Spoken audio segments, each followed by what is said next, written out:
Hey, Paul. Hey Fab, how are you? Good, good. Um, it's funny. Today's topic is a bit inspired by us. Actually, we've been having a hard time scheduling shows because we've gotten both quite busy since the start of the new year. Um, and so I wanted to talk, and it's also here in Canada anyway. It was like Bell Talk Day, which is like about promoting mental health, or not from promoting mental health and raising awareness for mental health issues. Obviously, we've had a lot of more prominent figures in the recent months, like identifying that they've had mental health issues. Like if you're a hockey fan, like Carey Price talked about it. A lot of sports athletes are talking about mental health and needing breaks and whatnot. So I thought it'd be interesting to talk about mental health in the context of sales. I named the show Maintaining Work-Life Balance and Avoiding Burnout in Sales because that's who we talk about. But I think there's something uh, interesting here, and I think I still want to cover the main points, like what should you expect from your sales team, and what should you expect from yourself as a sales leader, and we'll see if there's operational tips involved. But but for you, like, how can as as as salespeople, how can we maintain? How can we help as a sales leader? How can we help our sales team maintain work-life balance and avoiding burnout?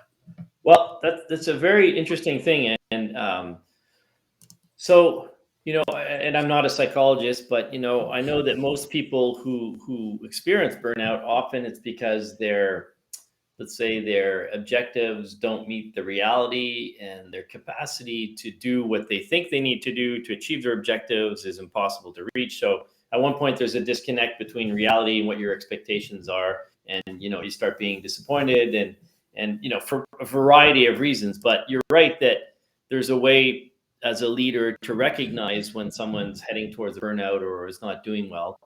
But I think to start, what I would say is when you hire someone or when you have someone on your team, you should know, and that we've talked about this in the past, and this is my opinion, I'm taking a sales approach here. You should know what their motivations are, right? You should know what drives them. Yeah. So the first, I don't want to say mistake, but maybe the first potential mistake that you make is not knowing what drives your salespeople personally. So what it is that they're trying to achieve in their personal lives. So if and because work needs to drive your personal life. So what do I mean by that? I'll take a really simple example. If you're a salesperson and you want to make $100,000 a year, and you want to make $100,000 a year because you want to buy a special house, or you want to, you want to expand your house, or you want to send your kids to a special school, or have a special extracurricular activity, that's a motivation, and that's a very Mm. simple one. And if that's the case, and you're working, it's a tough economy, and you're only hitting $80,000 a year, and you're not able to do it, there might be some kind of disconnect, and that could eventually drive towards some form of burnout. That's just one example. It can come from a bunch of different reasons.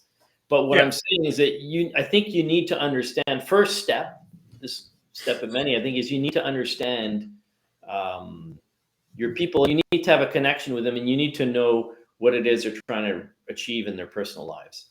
Mm. And a lot of leaders don't do that. Yeah. And I think that's a mistake. Yeah.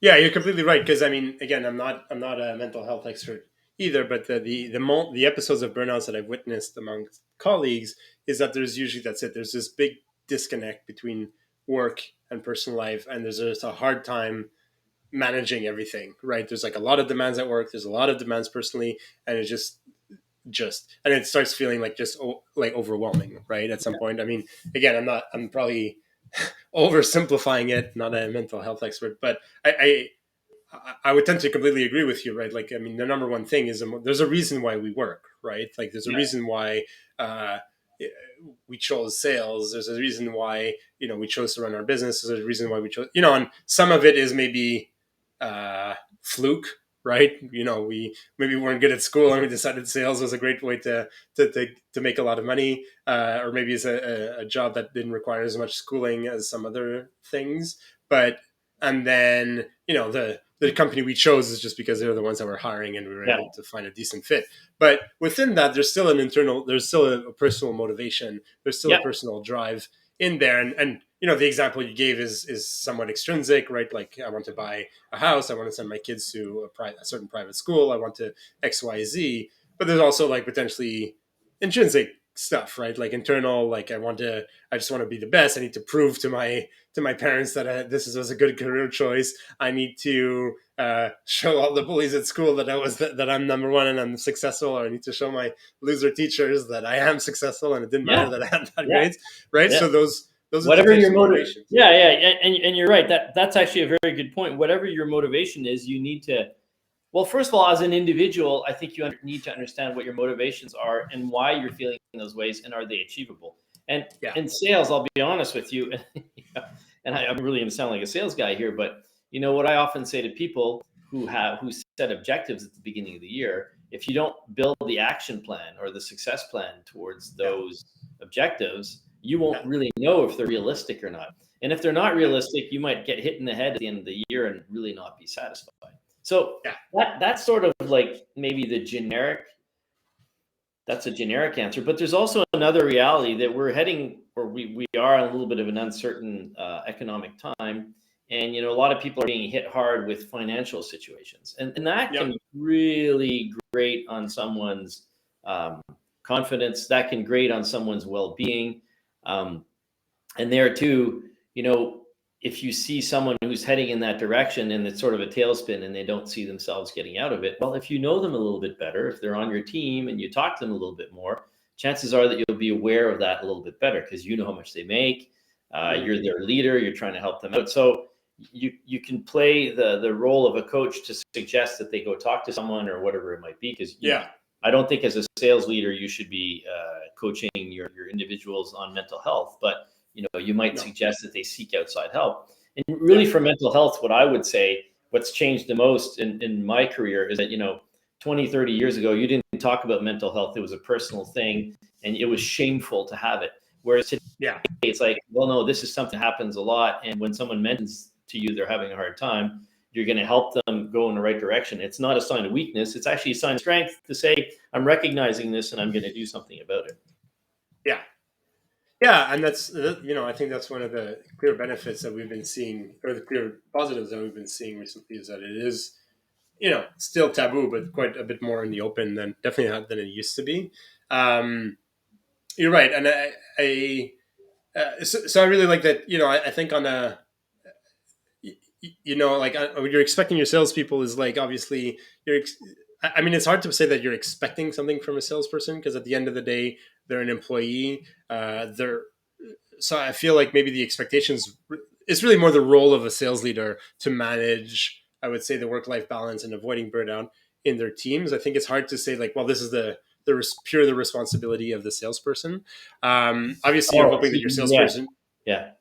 Obviously you're hoping that your salesperson has like some sort of self-awareness and all that, but it might not happen, especially if you have younger team members. Maybe it's their first jobs, right? It's their first time experiencing mass layoffs in the company. It's their first time. Like, it's going to be hard for most people to really fully be self-aware at that moment, and a lot of people will go in a lot of different directions when that's the case. So I really like what you said, which I think step one is really understanding your team, right? And there's, I mean, it's always important to understand your team members, right? Individual team members. But I mean, I think now I would even say prioritizing like one-on-one time with each one of your team members is key. Like, I think it's not, I think it's no longer negotiable, right? Like, No, the times are yeah, you hard. have to. Yeah, you have to do that. And the reality of it is, this is an attitude that's shifting. So our attitude towards mental health is shifting, and you can't just compartmentalize things. We say, well, look, you got to be at work. You're at work. It's don't think about your personal life, and I don't care about your personal life. But human beings are not little compartments. Things No, tie into each other. So the yeah, more aware you are of that person's universe, the better you are at helping them manage that universe. And it doesn't mean that you're their parent or that you're gonna have all the answers, but you have to be aware of it as their leader, as the one who keeps them accountable on certain things. You need to be understanding of their reality yeah, in life. And if I can give a very specific example, It used to be 20, 30 years ago. I didn't care how many kids you had. You're staying at work late tonight because we have to do this thing, figure it out. Whereas today it's like, no, family comes first, because there's a shift in the way of thinking. And a lot of the old school, no offense to the baby boomers, but the old school baby boomers say, oh, those young millennials, they only think of themselves. No, they actually have their priorities straight, the millennials, because they're thinking about their families. They're thinking about what matters. They're thinking about that balance. And that's the healthy way of going. And what happens is, if you ignore that for too long, if you just go, and you're ignoring everything, well, you hit a brick wall on personal relationships, whatever, and that'll come and affect you eventually, right? I don't know if you remember the film Leaving Las Vegas, but anyways, there's one guy, just goes off totally on a huge off, and his mental health is not good. I mean, it's a funny movie, but it's a funny movie, but not funny movie. But you see what the extreme unhealthy relationship to your life and understanding what you need to do can do to you. Yeah. So mental health is a real thing. Burnouts happen, and they've always happened. Some people hid them, but they happen, and usually they happen when your reality doesn't meet your expectations of reality. You just can't keep up. Yeah. You're drowning because you're not doing the right thing, or things are not going in the direction that you expected. Let's say it can also be you're working really hard at work, you're doing super well, you're happy, your partner is taking care of your kids. And then, 3 years later, your partner says, I want out of this relationship because you're never home and we don't have a relationship anymore. So your world falls apart. Well, then you fall into a bad place, and it starts affecting your work, because you're like, wow, everything I thought I was building is not there. So, but you have to be aware of this. As a leader, you have to be sensitive and open-minded to understanding what the realities of your employees are. So whenever I talk to a leader who says to me, I have no clue what my team's personal goals are, I say, okay, that, to me, it's a little light. It's a little red flag. Yeah. It might not turn to a bunch of burnouts, but you won't even know if it does, and you won't be ready to take care of them and take care of the business. Because if you have a team that's falling out, you got to be able to take care of the business. Yeah, and I think you're right. I think there's obviously now we're talking about the burnouts and all that, which is arguably the extreme. But the reality is there's a plethora of potential outcomes of not understanding your team, right? And could be they'll leave, right? We have the impression it's a tough economy, but the reality is some sectors are suffering, some are still booming, and two, they just might underperform, right, or perform well enough that you kind of have to keep them, but not crushing it as they could have, right? So there's kind of this spectrum of potential outcomes, and I completely agree. Understanding your team, I mean, it's like I said before, always important. Now it's just a non-negotiable. It's a priority. I think I would shift my meetings around to just be no, I need to reprioritize my number, especially if you're at a company that's had a lot of layoffs, a company that's where uncertainty, where you have to review some of your targets. Because I'll say the flip side of this, I don't know if it's a flip side, but the reality of this is that sales is a high pressure environment, right? The reality is there's numbers at the end of the day, right? Other departments can maybe sit behind more fuzzy objectives, right? But sales, it's you make the sale or you don't, right? You've achieved your objectives or you don't. And in that way, although I'm not always a fan of sports analogies, there is a sports-like component to it, right? I've said a few times, I've gotten into F1, like a lot of North Americans watching Drive to Survive. The reality is you win the race or you don't, but you're there to win. You're not there to be 10th, right? And so I think you also have to accept that the reality you're in is a high pressure job, right? Sometimes it's easier because the economy's rolling, everybody's buying without really paying too much attention. But when people are starting to pay a bit more attention to their bottom line, the pressure becomes intuitively higher. Yeah, and it's interesting you say that, because I often equate high-performing salespeople to Ferraris or cars that go really fast, that do perform really well, but they need more tweaking, right?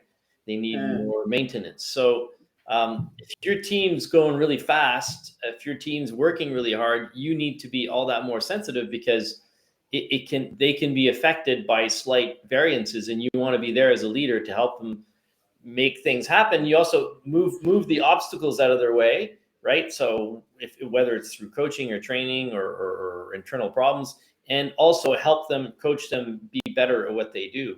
And if they really feel you've got their back based on good reasons, they're also going to feel you have their back if they're having a hard time.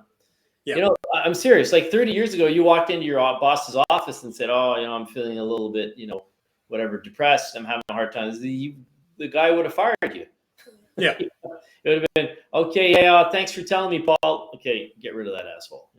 Yeah. And now and that attitude's changed. And as a sales leader, some people still have that instinct. "Oh man, this person's weak. I've got to get rid of them." And that's what people fear. And that's why there's still a stigma. But burning out is not weakness. Burning out is because you might not be in the right environment, and you're not being honest with yourself, and the expectations of you are not honest. So you need to have those discussions. And if you think, okay, the expectations for this job are this, and that, and you're talking to the leader and he says, "No, there's this, and that," and you know really what you're getting into, then you'll be ready for it. If I say to you, "Hey, Fab, come over tomorrow, we're going to run a 10K race," and you show up and we end up running 25K, you might literally burn out before the end of the race. But if I say to you, "We're going to run a 10K in 2 weeks, 25K in 6 months, we have to get ready, blah, blah," then there's an expectation, there's a buildup, you know what to expect in your so honesty, caring, empathy in the right way, and coaching and training will all help your team understand what the expectations are of them and how you can help them get there. But also, one thing we didn't talk about that we talked about offline before, which I think we should talk about, is recognizing the signs of someone not doing well, right? Yeah. And that's a really good one. You were saying, well, let's say you've got a really good performer and all of a sudden the performance is going down. Well, instead of being the old school leader with a whip, you're going to say, "Hey, what's going on? What's happening?" And then you might find out that there might be a huge problem at home. There might be some other issues, but be cognizant, be aware of the things that are changing in that person's environment that might be giving you an indication as a leader that someone on your team is having a hard time. And if you let it go too far, then it'll end up in a burnout. But if you catch it early enough, maybe you can help them whatever way it is, and the ways can be very different. Whatever way it is to figure out what it is that you can do to help them out. But just be aware, their performance is going down, they're acting a little strangely, they flare up more at meetings, or they're quieter at meetings. They're whatever it might be, a change in behavior that indicates to you that, oh, something's not right. And I'll give you, I won't say the names, but I'll give you a real case scenario, if you don't mind. Is that okay? I'm changing the names. So in one of my past jobs, there was one guy who's having a hard time, really hard time. And the leader was very insensitive. So the leader thought this guy is just being unreasonable and being ridiculous, and he's not serious, right? Yeah. The leader wasn't very cognizant. He didn't see the signs. He didn't understand. Now, this person was having literally a burnout and was also having a little bit of a breakdown. Super smart person, really, really intelligent, but he was going a little bit off on the deep end. This guy, instead of being empathetic, started putting pressures and started asking for specific things to go on. Well, it just sent this guy off the deep end, and he ended up firing him. And, it was disastrous for a short period of time. The guy ended up being okay in the end, and he rebuilt his career. But this guy had no awareness, like zero awareness, didn't know what the guy's motivations were, didn't know what his goals were, didn't care, didn't know about his family, knew nothing.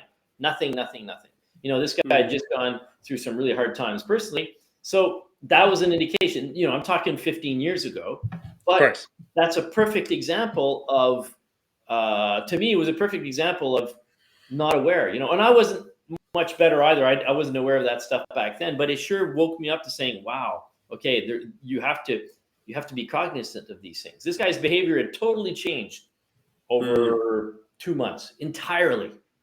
Yeah. The leader, oblivious, right? Right. So anyway, Yeah.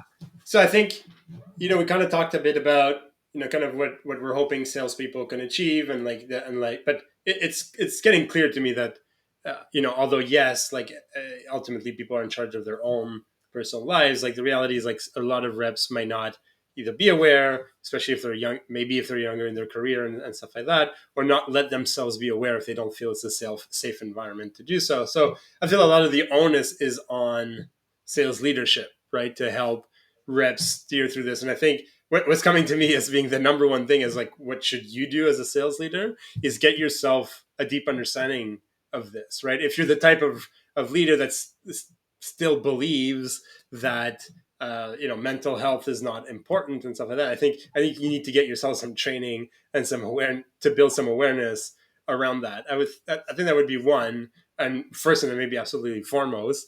I think otherwise, just from what we were saying, there's a few things that I've noted down. I think it's also helping your reps like set boundaries, right? It's hard when your colleagues got let go and all of a sudden you get dumped a whole bunch of extra work on you. But I find just for me, right, the busier I get, the more I try to set boundaries, and I try to still go work out, and I still try to do all the personal stuff, even though it feels easier to say I'm not going to do any of it. I think there's also what you mentioned, like helping them prioritize like self-care and managing stress, like whether it's going to see a therapist or seeking other like help outside of work. Because at the end of the day, we're sales leaders. We're not yeah, mental health sure, expert. yeah, sure. Um, and I think, but then there's also the encouraging communications, right? I think that's also a big one. I think a lot of, I don't know, a lot. I don't want to put number on it, so to speak, but I've seen a lot of sales teams still being a bit more traditional, where it's a big like hustle culture and stuff like that, which in the end doesn't favor communications as much, right? Well, And I think hold on. I think, nice. I think, I think a hustle culture is fine. It's beautiful as long as you're aware of you, and you're preparing your team and you're training your team and you're coaching your team to be good at hustling. So in other words, if you're asking them Yeah, to climb Mount Everest, if you're training them and you're doing them, you make sure they're okay. That's okay. So if your hustle is like, hey, we're gonna hustle, we do really good, but are you good? Are you well fed? Are you well nourished? Is your brain, is your brain well nourished? Do you have? yeah, Then it's okay. But fair enough. Yeah, that's what I mean. let's call But it a healthy yes, hustle culture. I think correct. when I was Yes, alluding to healthy culture, it was maybe more the unhealthy, like yes. Okay. work at all costs and nothing Yes. else. Yeah. And I really liked, like at first when we kind of chatting about the show offline, it's like I don't know how much operational component there is to this because it's very Yeah. I'm still personal. waiting. I'm Was that curious. sorry? I'm curious to know what the operational component to this is going to be. Well, that's it. I mean, one you mentioned, right, is making sure that your CRM's set up to be able to track what what the rep is doing, right? So the activities, because that's where you're going to start seeing, like you mentioned it, right? Like erratic behavior, right? Like this Paul used to do 100 calls a week, and now he's down to 20. What's going on? Like he used to have a Huh. conversion rate of 50%. Now he's down to 30. Yeah. Some of it might be market changes, but Yeah. some of it might be personal. So I think, because not, like we said, not every rep is going to have the self-awareness to Yeah. understand when things aren't going well, or to understand that personal stuff might be affecting uh, work stuff. So I think that's one. So again, it's making sure that your CRM is set up to be able to track behaviors, right? Because it's from behaviors that we can potentially say that there's something internally, like psychologically off, is when we notice that the behaviors are off, right? Because Yeah. the two are intertwined. And the other one, as we were talking, it's actually a great moment to review your processes and to review how your sales reps are working, because it's when things get hard that you start that the annoyances get more and more difficult, right? When things are well, that you have to, I was talking to somebody, they have to update two systems, right? They have to update an Excel spreadsheet because their leaders want to see the Excel, and they have to update their CRM so that they can keep track of everything, right? So when things are well, you're like, oh, fine, you kind of roll your eyes and it's kind of Yeah. funny, you're making your commissions, it's all good anyway. But when things are not well, that's the type of stuff that adds extra pressure. uh, that's not necessary. It's just not. You don't have to do it, right? Like there's a better way to do things, and I think actually operationalization is probably one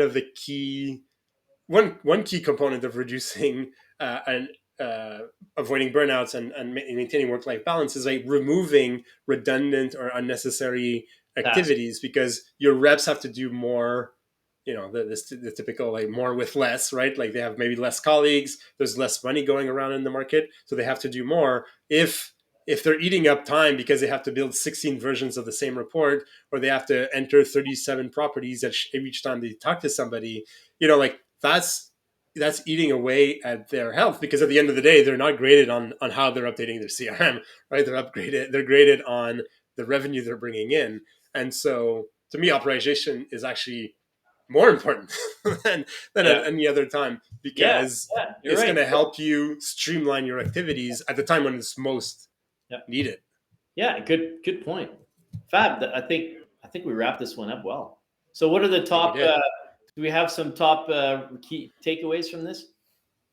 Yeah, I mean, what I've taken away from this is that, again, I think a lot of it relies on the sales leader. I don't think you should expect your salespeople to be self-aware. I mean, some of them will be and be much more vocal and able to manage themselves, but some of them won't. So I Yeah. think that would be one, is like, don't expect it from your reps. It Yeah. should come from you as a sales leader. As a result, you need to be very aware of your own stuff, right? Yeah. Because you could be the one suffering. Yeah. And two, secondly, would be, if you find yourself not believing in all of this, quote unquote, all this mental health stuff and all that, I would get myself some training on it so that you can be more aware and more accepting of it. Three, I think the point that you mentioned would be like, understanding each rep's motivations. Like you need to be able to dive deeper with your reps, right? What motivates them, what's push them, what's going. You don't need to know the ins and outs of all their details of other personal life, but you need to have a good understanding Yep. of what's going on internally. And then three, I would focus on operations. What can I do to make your life easier right Yeah. now, right? If What are I you doing right understand. now that's annoying? Yeah. Right? Are you, now I have to go to a completely new system to put a quote together. So I have to go in my CRM, copy, paste everything. And it takes me 45 minutes to build a quote. Oh, wait, maybe there's an easier way to do this, right? Yeah. Maybe, Yeah. what if you can drill that down to 15 minutes, for example? Yeah, yeah, no, absolutely. Hey, I think it's great. So those are good takeaways. My takeaways are the same, right? So obviously, understand the motivation, understand what the activities are. Look out for key indicators of situations where your team's not doing well. Be supportive of them. Understand that if you support the human being, the cause will be served. If it's your company, whatnot, and then how to operate. Operationalize it. You're right. If you have the in your CRM and you see what it is that is starting to be wonky, then you can help your team. So that's great. Yeah. So I was a little apprehensive at first at how we were going to turn this into an interesting podcast, but I think we did it, Fab. Yes. Awesome. Yeah, and unfortunately, maybe we didn't spend enough time on talking about the actual leader's mental state of mind. But all of this, I would say, applies Of course to yourself as a leader, right? Like, because if you're unhealthy, then you won't be able to help your team be healthy, right? And I think the awareness and of yourself and what's going on, and more looking at your activities, what are you doing differently, and so on and so forth, are also indications that there might be something wrong. And so then learn to set boundaries, go see somebody that can help you, remove inefficiencies. All that stuff applies to you as a leader as well. Well, what I would say too is, if you're the leader in a large company, if you're sales leader in a large company, you probably have a leader. Your leader should have the same attitude with you. And if you're the owner of the company, if you're the top dog, then you should, be part of a group where you have colleagues that also own companies. There's a lot of associations out there, and talk to each other about these things. And that your colleagues become your friends, and they can help point out things. It's maybe not as operationalized, but you can still have those discussions. But absolutely, it's a very good point. I'm happy you have this little addendum, because it's a very good point. Paul, it's always a pleasure. I'm happy we've managed to actually find time to record this. Yeah, I know. Yeah. We'll talk next week. All right. Thanks, everyone. Thanks for listening. Bye, everyone. Thanks for watching. Take care. Bye-bye.